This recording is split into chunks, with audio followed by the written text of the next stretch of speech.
And now we're going to take a look back in history. Now, most of us familiar with Oskar Schindler, the German industrialist credited with saving the lives of 1,200 Jews during the Holocaust. Schindler, of course, was immortalized in the 1993 Oscar-winning movie Schindler's List, directed by Steven Spielberg, with Liam Neeson in that leading role. But there was another lesser-known hero of the Holocaust, if you will, whose story is now being told in a new documentary, A Voice Among the Silent, the legacy of James G. Mcdonald. Mcdonald, a U.S. diplomat, was one of the first Americans to meet with Hitler in person in 1933.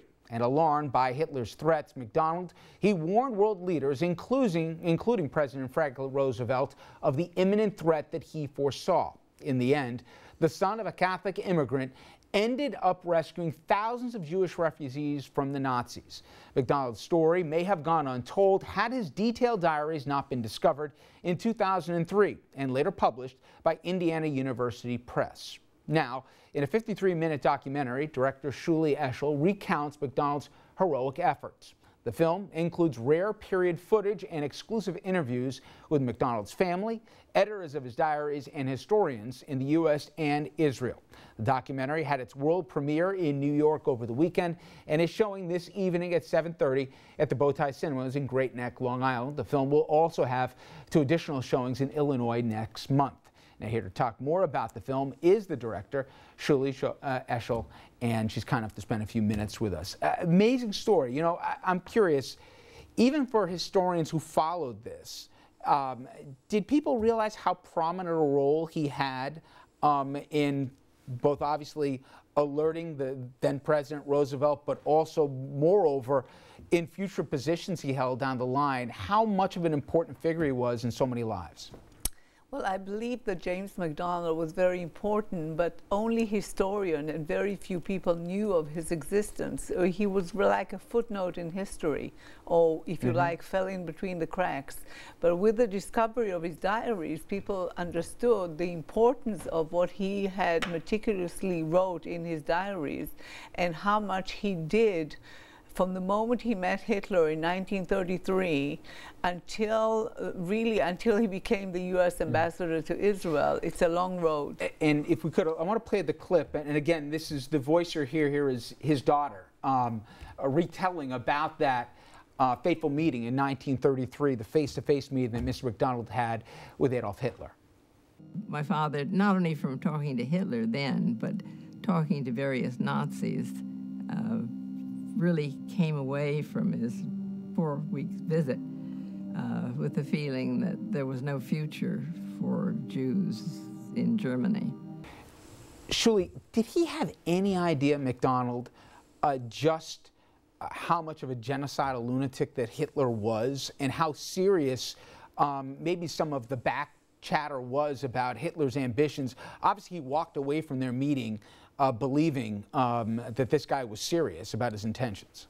I think he was shocked by Hitler's threat of killing, annihilating the Jews, and in fact it changed his whole life. He left the Foreign Policy Association in New York. He became the League of Nations High Commissioner for Refugees from Germany, and he alerted world leaders, like you said before.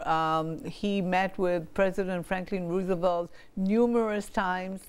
He met with the Pope 4 times. He met with leaders all over the world, trying to alert him that there was a dictator here that was really dangerous to the whole democratic structure of society. You mentioned some of his various positions. I want to get into in a second, but this is also another clip from your documentary about the War Refugee Board, and I think maybe not a lot of people realize, but this board, their intentions were much broader, but at least they got a camp set up in, of all places, New York. Take a look. The War Refugee Board urged President Roosevelt to establish shelters in the United States. MacDonald wrote to Roosevelt in the name of the advisory committee endorsing the refugee shelter plan. And Shuli, I think people would be surprised, I certainly was, Oswego, New York. Talk about how that happened and who eventually emigrated there and what the camp provided. Right, well, the clip that you just showed comes a little later. In 1938, MacDonald became the chair of President Roosevelt's Advisory Committee, which he set up in 1938. And as the war broke out, Second World War broke out, and as notices were coming out from the Treasury Department that MacDonald was trying to do everything he could, but Roosevelt was not really paying any attention, they decided to create the Refugee Board.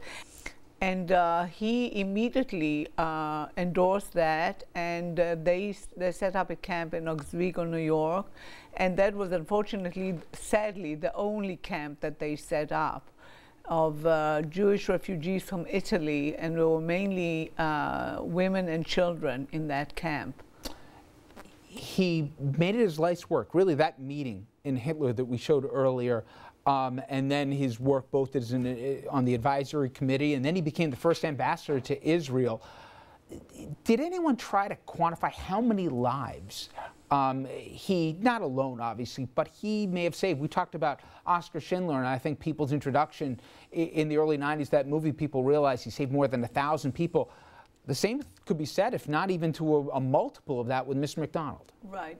I think that James McDonald saved about 2,000 people on the eve of the Holocaust, and it was with Varian Fry, visas for artists from Paris, and all over with the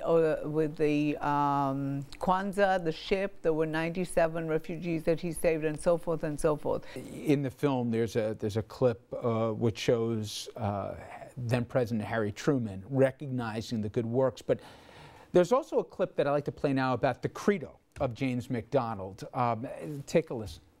To me, the threat of Jewish extermination in Germany was a threat also to all Christians, indeed to all freedom of religion and all democratic ideals and principles.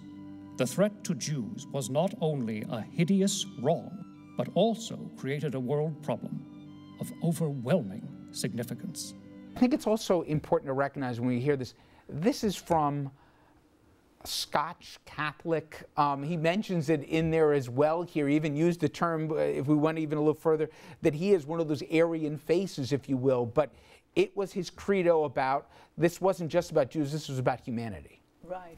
His cause was much bigger. He was fighting for freedom, for justice, for equal treatments of all human beings. So I think the Credo really sums up who this person was and his belief. And the fact that President Truman appointed him the first U.S. ambassador to Israel is pivotal, because he really helped and laid down the foundation of the relationship between America and Israel. And again, the film, A Voice Among the Silent. And if you're on Long Island tonight, strongly recommend you check it out. It's going to be playing at 7:30 in Great Neck at the Bowtie Cinemas, and the doors open at 7 p.m.